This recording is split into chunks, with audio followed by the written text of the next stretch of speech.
अस्सलामु अलैकुम वरहमतुल्लाहि वबरकातुहू रब्बि इश्रह ली सदरी वयस्सिर ली अमरी वहलुल उक़दतम मिन लिसानी यफ़क़हू क़ौली। ये जो टॉपिक 1.4 हमने डिस्कस किया है, अ क्लोजर लुक एट गैसेस, जिसमें हमने गैसेस का प्रेशर देखा था कि गैस जो है वो प्रेशर कैसे एक्सर्ट करती है। उसी का आगे ये टॉपिक है, सब topic the rate of diffusion of gases. अब गैसेस जो है वो डिफ्यूज कैसे होती हैं।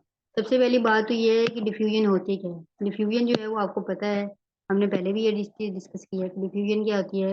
Movement of particles from the area of higher concentration toward the area of lower concentration. This is diffusion. So now we will see that how different gases diffuse at different rate. So this depend basically on the mass of the particles and on the temperature. पहली चीज हमने देखनी है math. सबसे पहले math देखने के लिए जो है उन्होंने एक प्रैक्टिकल किया। प्रैक्टिकल के लिए उन्होंने एक कॉटन वूल ली, उसको उन्होंने सॉक किया अमोनियम सोल्यूशन में, अमोनियम सोल्यूशन NH3 सोल्यूशन, और दूसरी कॉटन वूल ली, उसको सोक किया HCl में। और दोनों को जो है उन्होंने क्या किया है कि एक ट्यूब में ले लिया और अब देखा है थोड़ी देर बाद कि ये गैस ट्यूब है जिसके अंदर उन्होंने ये लिया है। और थोड़ी देर बाद देखेंगे कि व्हाइट स्मोक कहाँ बन रहा है। व्हाइट स्मोक जो है वो बनना है जहाँ जहाँ पर ये दोनों मीट करेंगी, यानी कि अमोनियम गैस और HCl जहाँ मीट करेंगी वहां पे व्हाइट स्मोक बनेगा। ठीक है, तो अब ये कहाँ पे बन रहा है। अब आप देखो कि डिस्टेंस जो है अमोनिया का ज्यादा है व्हाइट स्मोक के पास, जबकि HCl का कम है। इसकी रीजन ये है कि जो अमोनिया है NH3, इसका जो मोलर मास है, जो रिलेटिव मोलेकुलर मास है वो है 17, जबकि जो HCl है उसका मोलेकुलर मास है 36.5।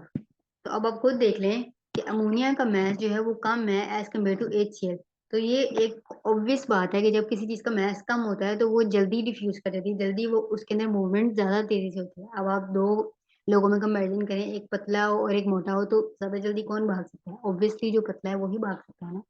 इसी तरह यहाँ पर है कि जिस गैस का मास कम है वो ज्यादा जल्दी डिफ्यूज करेगी। So what will be the conclusion, that the gas which will have lower mass will move faster. So the lower the mass of the particles, the faster the gas will diffuse. That makes sense when you think about it. Okay. अब जो है हमारे पास, इसको उन्होंने कहा है relative molecular mass कहते हैं। ये जो मैसेज होते हैं हमारे पास, जो अमोनिया का है और HCl का, क्यों हमने रिलेटिव मोलेकुलर मैसेज कहा है, क्योंकि ये मॉलिक्यूल है। अमोनिया भी मॉलिक्यूल है और HCl भी मॉलिक्यूल है। सो हम कंक्लूजन में क्या कहेंगे कि दी lower the lower its relative molecular mass, just like ammonia, the faster the gas will diffuse. Why? Because it is easy for a body of light weight to move faster. And यहाँ पे उन्होंने एक और चीज बताई हुई है कि यहाँ पे एक सेंट है, सेंट ऑफ फ्लावर्स ट्रेवल, जो फ्लावर्स की खुशबू है वो एक गर्म कमरे में जल्दी क्यों स्प्रेड करेगी।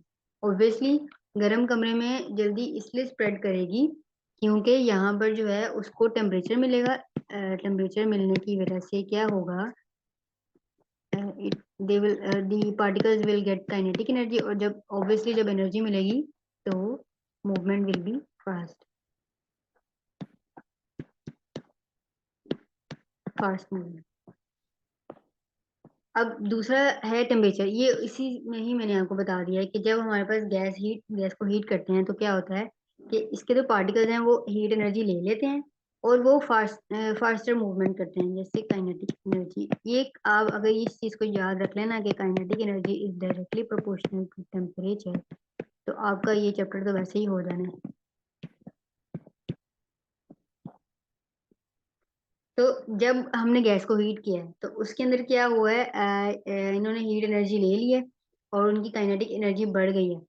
गैस को हीट करने से टेम्परेचर बढ़ा है ना, सिस्टम का टेम्परेचर बढ़ा है तो काइनेटिक एनर्जी बढ़ेगी, और काइनेटिक एनर्जी बढ़ेगी तो ऑब्वियसली मूवमेंट बढ़ेगी। So the higher the temperature the faster will be the diffusion of the gas. तो हमारा जो ये टॉपिक है ये खत्म हुआ है। यहाँ पे हम इस पिक्चर को भी देख लेते हैं कि जब the faster particle is moving when it hits another, the faster and further will bounce away. ऐसा क्यों होता है कि जब हम किसी चीज को हिट करते हैं तो वो फास्टली मूव करती है? जब जैसे इन्होंने इसको हिट किया तो क्या हुआ, ये इस सिस्टम की एनर्जी जो है वो ट्रांसफर हो गई टू द बॉल। और जब बॉल के अंदर एनर्जी ट्रांसफर होगी तो बॉल की जो है मूवमेंट क्या होगी, it will move fastly. This was our today's discussion. Now, in the next topic, we will discuss the checkpoints of this chapter and the questions of every topic. So, Jazakallah khair. And if you have any queries, you can ask on my email. And for online classes, you can contact me on my WhatsApp number, which I will give you in description of this video. Jazakallah khair.